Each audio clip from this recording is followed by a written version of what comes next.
everyone. A very good morning to all of you. Yes. We use our handwriting daily. Where? To write exam, to complete assignments, to spread ideas. Have you ever thought for a second, what does our handwriting tell about us? They tell us the stories that we have developed through childhood. How? Because the way we write creates the way we think. The way we think shapes the way we decide. And decisions determines the direction of life. Direction of life? Yes. Because when you write exams, you direct a life. You choose your careers through those exams. There are 3 or 4 ways to choose a career. First, how many of you chose a career depending on somebody's suggestion? Do this, do medical, do engineering, or somebody do because it was in demand. Arey, AI is in demand, let's do AI. AI, mechanical engineer is in demand, do mechanical engineering. Or it was your parents' dream. I couldn't be a doctor, so I wish my kid be a doctor. Or your friends were doing. Oh, my all friends are doing mechanical engineering, let me do that mechanical engineering. Way of choosing a career. How many of you have chosen the career because you enjoy doing it? I love doing maths. I love physics. So, I'll do electrical engineering. Or it challenges you. Oh, this is going to bring something good out of me. Journalism challenges me. It will bring the writer out of me. Or I want to do something different. There is nobody a teacher in my community. I'll be a teacher. There's no actor in my community. I'll be an actor. How did you choose that? Did anyone choose? Now, there's a third way to choose a career, where a person is absolutely certain where he wants to go and which milestones he wants to achieve. Since childhood, I was dreaming to be a scientist, so I know which career needs to be. Since childhood, I was dreaming to be a police officer, so I know what to choose. Who did that? How many of you are absolutely certain that the degree you are pursuing is not just practical, that is not in demand, not just prestigious, but it is in truly alignment with you? You know who you are and what you want to do. That is an absolute alignment. If I had been asked that answer years before, I would not have been able to answer it with honesty. That's where my story starts. When I started my career in 2000, I wanted to be a nutritionist. But demand was of technology. Demand, the first way of choosing career, was of technology. So I chose computer science. Graduated with gold medal. Wow, a demanding career with a graduation with a gold medal. Life's imperfect. A very successful thing. Yet, I was dissatisfied from within. It was not in my alignment. So I shifted. I chose to appear for civil services. Interesting, challenging, impactful. I enjoyed. To do something different. Wow. Second way of choosing a career. So I committed myself completely. And commitment of 12 long years. Full 6 attempts. 12 long years? definitely my preparation became my identity. You know, your communications, your connections, your commitments all start revolving around it. My strategy became teaching and writing about civil services. And I started believing, if I succeed here, I am successful. If I fail here, I am nowhere.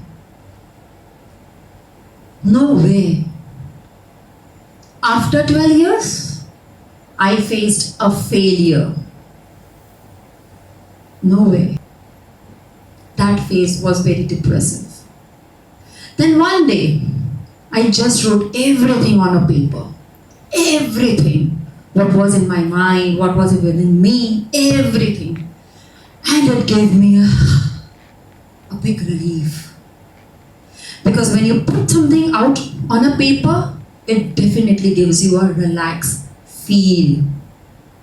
I did that. And then I asked some honest questions to myself. What do I really want in my life? Purpose or prestige? Alignment or admiration? Contribution or recognition? That question didn't give me answers immediately, but it surely changed the direction of my life.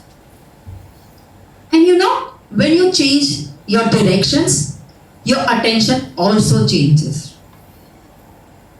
So I started observing students around me. I need to find the answer.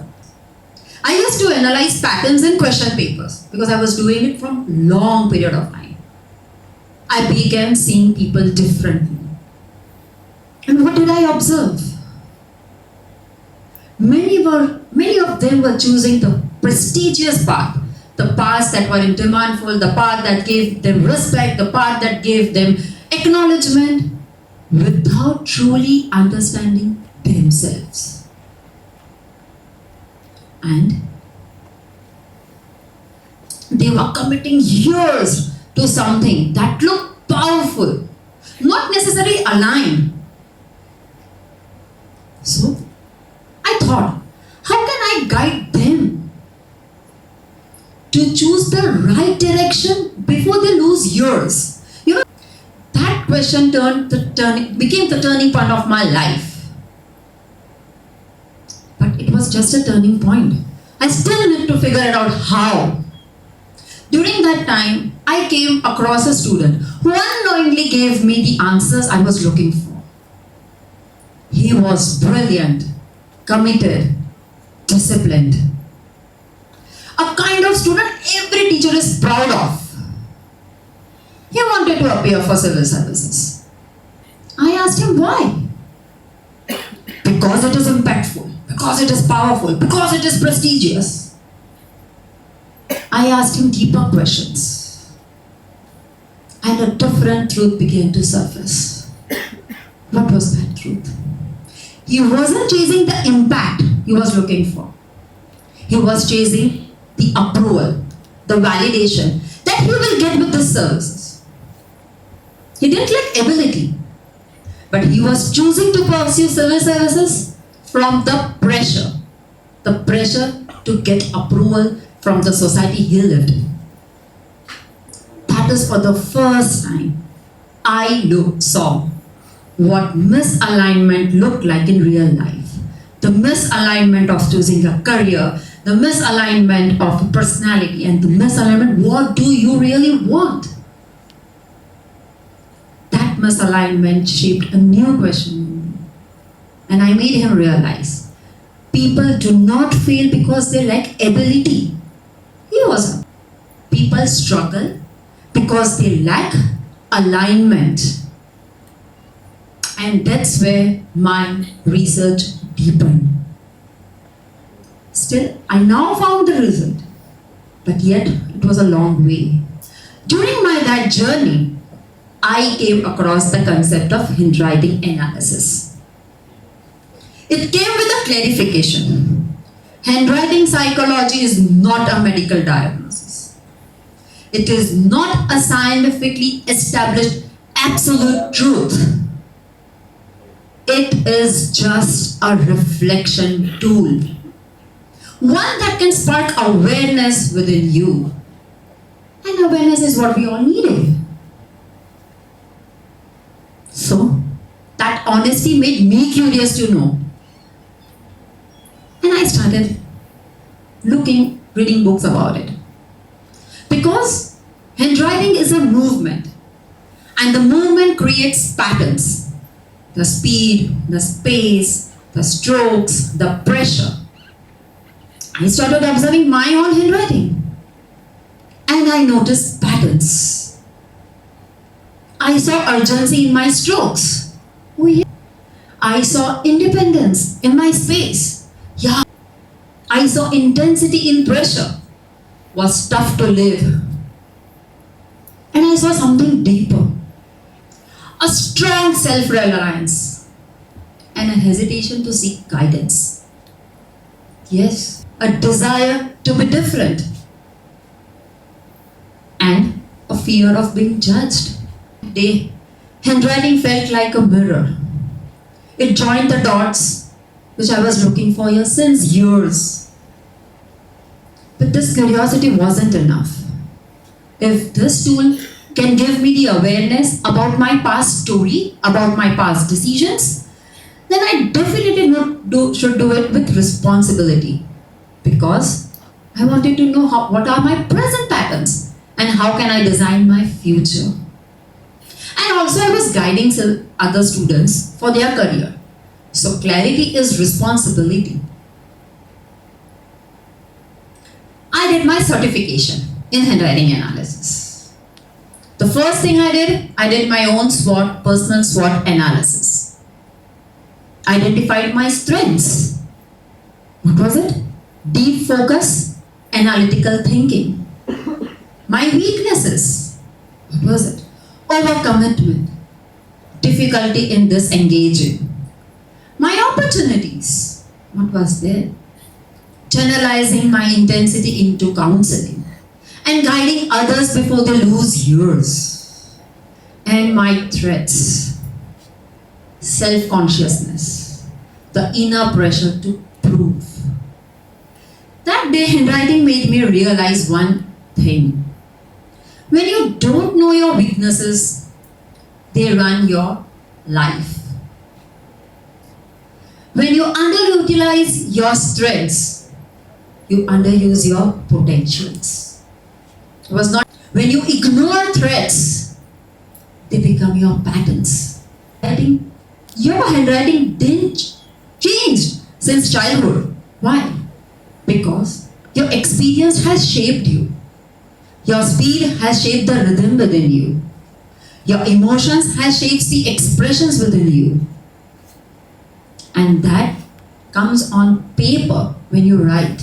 Your strokes, your directions of the writing is all a silent witness on a paper. Whether we call it a science or not, it is certainly an observation. And I observed the same patterns in somebody else. A student came to me. He wanted to join government services. When we looked at his handwriting, we observed extremely heavy pressure, sharp, aggressive strokes, deep intensity. Not bad, not wrong at all, but intense. When I asked him questions, his answers were defensive. Through techniques, counseling, lot of talk, I gave him the awareness. He wasn't chasing services. He was chasing validation. Validation of approval, admiration. Initially he rejected. No, this is not me. I know what I'm doing. Gradually, that was the first stage of awareness. And awareness is always uncomfortable. Gradually, he agreed and admitted, I don't know if this is my path. I don't want to look failure. His fear was failure. That day he accepted. And when he accepted it, his next action changed. He didn't quit immediately. He took a pause. He explored all his strengths and looked for the alternatives that could match his strengths. Today, he works as policy research, still impactful, still respectful, and calm. And what was the big change? Today, he does not measure his worth by one exam. That was the big change. With severe such other analysis, talking with students, I learned my lesson. Change does not begin with an effort.